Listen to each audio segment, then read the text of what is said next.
What's going on there, guys? Good evening. It's the Earthmaster here on this Tuesday night, July 26, 2022. It's about 8:06 p.m. California time here. Latest quake shows a 2.5 out in the middle of the Pacific along the Big Island. Quite a bit of activity ramping up around the Philippines earlier today. Had a pretty good size earthquake strike well north of Manila. It is in an area that somewhat populated, although it looks, at least on this map, to be way up there in the somewhat of a mountainous terrain up there away from the coastline. It did strike at about 10 kilometers below the surface. The 7.0 did, and originally it came in as a 7.2, dropped to a 6.8, up to a 7.1, and then all over the place. So it looks like they've settled for a 7.0 magnitude earthquake number. Looks like as far as landslide and whatnot goes, a significant area affected. You got to remember, 7.0 is definitely a large earthquake. It has been reviewed. I have not heard of any damages or anything like that. If you guys are watching this video, let me know what you may have heard or have seen around social media. A little tectonic summary on this area along the Philippines, which is very active, by the way, in terms of historical data. I'll show you guys here in a minute.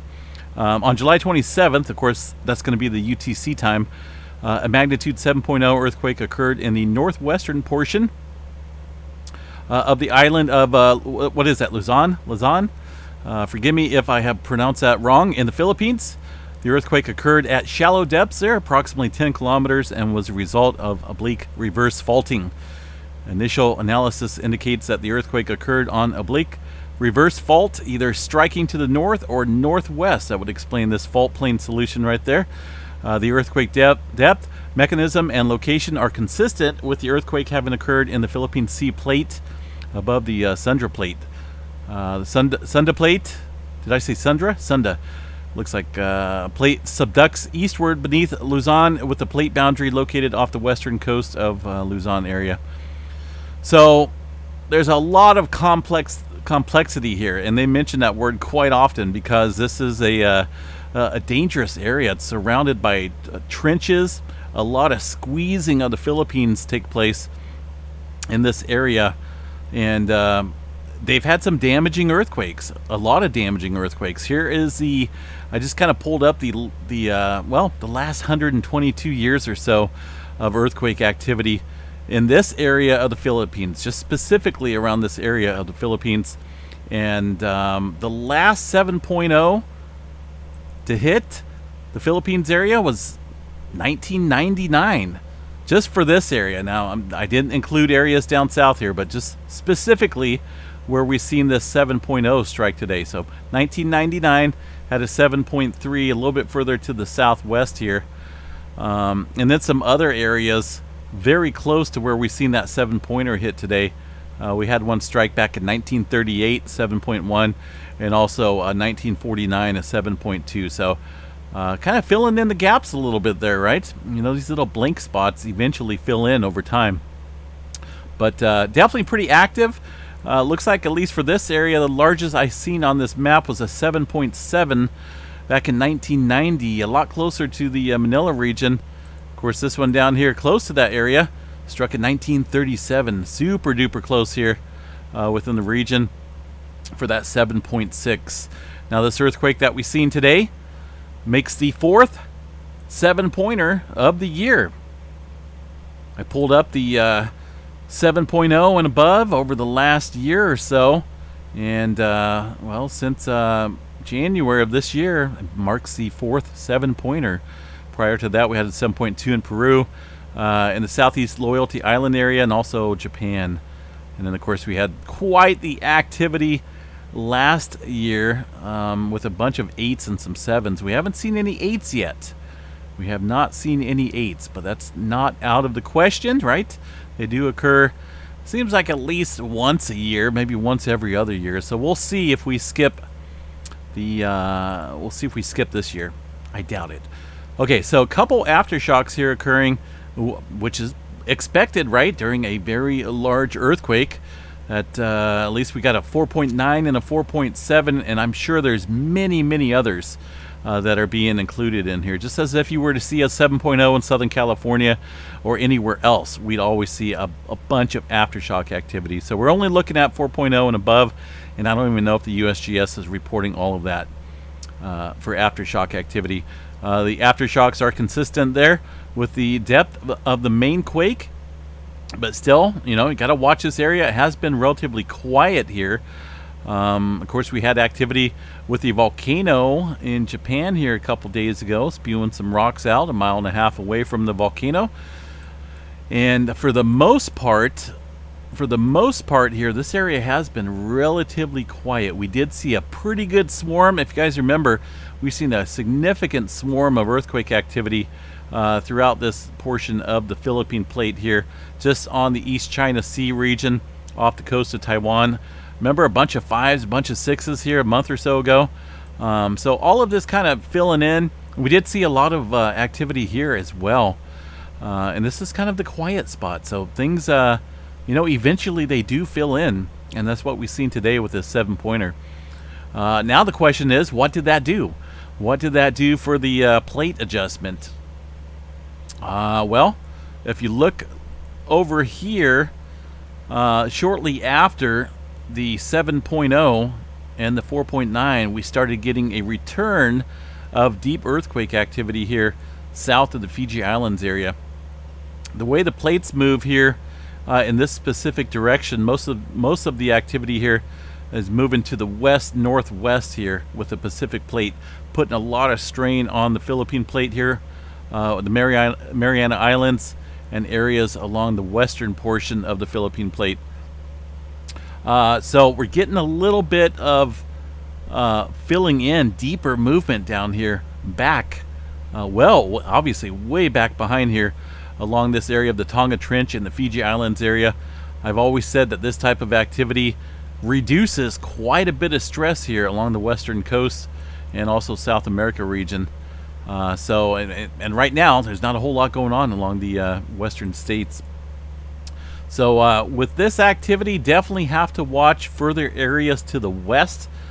This is kind of where the movement would be transferring, I guess, if you would call it that, potentially along the Java Trench areas right here, up through the Myanmar area, and possibly up around the Nepal, south of the Himalaya Mountains area. We got to watch this region pretty closely following this movement.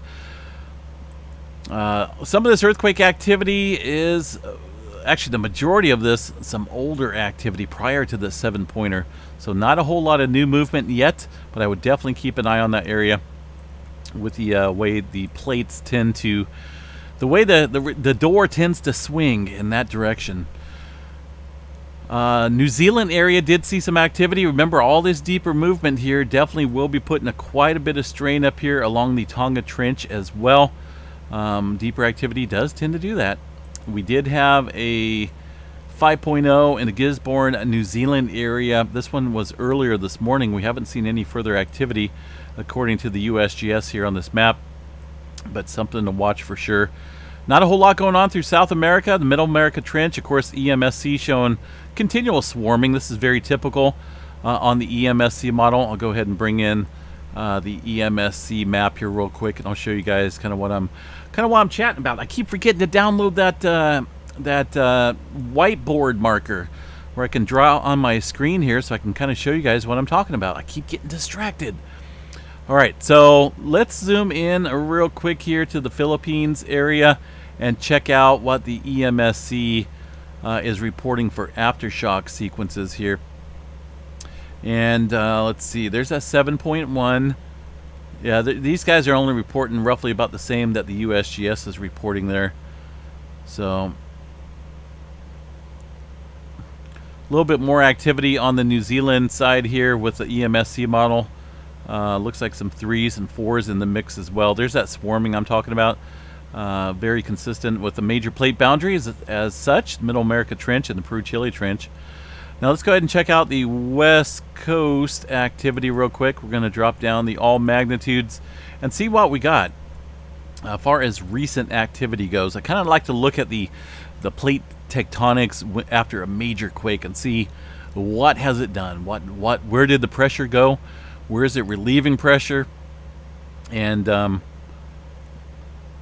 right now, I still think we need to watch this area over here. We'll see what happens, but this is an area that I'm kind of eyeballing. West Coast activity, just very minimal movement. This is the 2.5 and above, as you can see. We only had one earthquake up here along the Cascadia subduction zone, the southern end, kind of right on the Mendocino Triple Point Junction, but it is a deep earthquake at about 16 kilometers deep, indicating the subduction zone up here of the Cascadia, very southern end. But aside from that, nothing. So things are very quiet for the most part, as far as 2.5 and above goes for the West Coast. Activity here with all magnitudes, only a speck here, a speck there. No major swarming, no major significant movement going on with the West Coast activity. There's some small microquakes along the Pinnacles area of the San Andreas Fault section, but then again, this is the creeping section, so we're always seeing some microquakes on this area, kind of creeping along there with the plates. Pacific Northwest, not a whole lot going on up there either. A lot of this activity much older. Looking at some movement south of Mount Shasta, about, I don't know, a mile or so. Kind of looks like it's still at the base of the volcano. The base kind of extends within this range here of the circular motion. If I had my drawing pin, I could show you guys here. I got to get on that. Maybe I'll include that tomorrow. I just got to remind me. So little earthquake activity, 1.8 and a 1.4 earlier today. This was prior to the 7-pointer out in the Philippines. But nothing major, just 1.8, 1.4. I don't think that's that big of a deal. We'll check out the Mount Shasta seismograph stations here in just a minute, just to keep an eye on that. Also had a little bit of activity following that 2-pointer, or the 2.8. Notice the depth on this one here as well, 2.0. Much deeper, about 25 kilometers or so. Into the Cascadia subduction zone. The megathrust area sits off here, but also extends well deep underneath the Northern California area, all the way up the Oregon coast, Washington, Vancouver Island ranges, ends right about here where we've seen an earthquake here last night of 4.8. Cascadia megathrust itself, though, sits quietly for now. It's been well over 322 years since the last full rupture, 9.0 earthquake, and one day that will come again. Just a matter of time, I suppose. So earthquake activity along the West Coast, Intermountain West regions remain just somewhat minimal right now. Not a whole lot of new activity taking place. Movement around the Puerto Rico area looking like a 2.2. Then this little swarming area and some activity, older earthquake movement from yesterday around the Puerto Rico Trench. And as you can see, fairly quiet along the Middle America Trench and the Peru-Chile Trench, although remember 4.0 and above, the other map there from the EMSC will show some smaller quakes.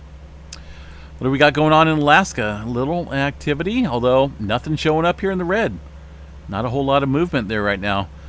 Big Island of Hawaii lighting up like a little bit. I was going to say a Christmas tree, but I don't know who has red and orange lights on their Christmas tree. I don't know. Maybe for Halloween, right? A couple earthquakes around the Pahala region. Looks like some deeper movement. No major changes going on. There's a little earthquake around the Kilauea volcano crater, but all things remain active as the volcano continues to do its thing.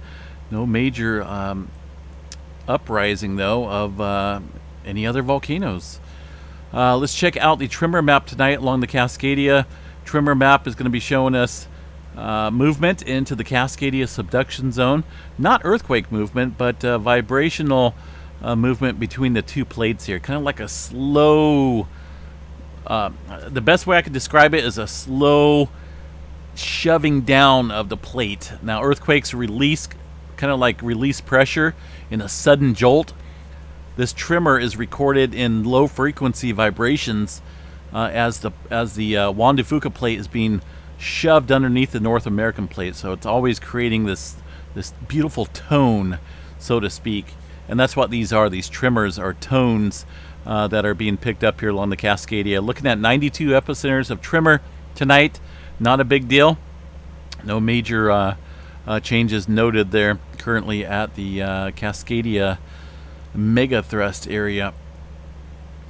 Let's see what we got here for Mount Shasta, right? We're going to check out Mount Shasta. Hold on a second here real quick. See if we can get this going. I don't want Lassen. Stand by for just a second here. Let me pull it up. USGS is a little slow right now. Not for sure what's going on with these guys. But we're going to pull up Mount Shasta, take a look at it, and see if we can spot some of those little microquakes here. And by the way, Mount Shasta, along with every other volcano here along the west coast, is currently green. No unrest for now, but it's bound to happen, right? Bound to get active eventually. So here's the Mount Shasta area. Got a couple different seismograph stations. We're going to go with this one down here near McLeod. This is the one that was picking up some of the activity, and I think I already see it, at least one of them right here. Couple small microquakes, and we did have some storms pop up there earlier and some wind events. I'm assuming that's exactly what these are right here. But as far as earthquake activity goes, that's about the largest one. I think they said it was a what was it, I can't remember, a 1.8 and a 1.4. So there's a couple small ones, but after that things look pretty clear in terms of the earthquake activity at Mount Shasta. Yellowstone National Park, I don't believe we have too much going on here. I'm kind of surprised here. We're not seeing the signature of the 7-pointer, and I believe that the data has come to a halt here. It is not 2030 UTC time. It is currently 7:27 on the 27th, and 03:22 is the current UTC time. So something happened with the data here. We're missing about last 7 or 8 hours of data. It has not continued over. Not for sure why. So we'll have to check back on that site and see if they can get that fixed a little bit, hopefully. The solarham.net website, not a whole lot going on, folks. It looks pretty green across the board. We are getting, if you notice here, it's kind of funny because when we talk about quiet conditions prevailing and no solar flare threat, things tend to happen. Kind of get a little BZ tilting here. Looks like a little southward tilt of the interplanetary magnetic field, which allows solar wind to flow in. We don't have a lot of solar wind, nor density, but it is allowing for a little bit of auroras to kick up here at the higher latitudes. Notice the aurora oval here. Looks like there's at least probably a good 40% chance or so at the northern and the southern hemisphere there. So yeah, just kind of kicking up a little bit, but nothing major forecasted at all. All right, guys, I'm going to jump off here. Have a good night. Like I say, we'll keep an eye on areas to the west here. Getting some activity right now in the Atlantic Ocean. Got a 2.5. 2.5? Okay, that's got to be the EMSC showing that. I was going to say, there's no way the USGS is showing that. But yeah, 2.5 out there. I would definitely watch some of this movement here westward. And we'll see how it plays out, folks. Either way, if you are in the Philippines and you felt that earthquake there, kind of let me know. I'm kind of curious to see how long it lasted, if there was any damage around your area, or if you've heard of any. It's a pretty big quake out there, guys, so just stay safe and be prepared. Hopefully everything was kept to a minimal as far as damage goes.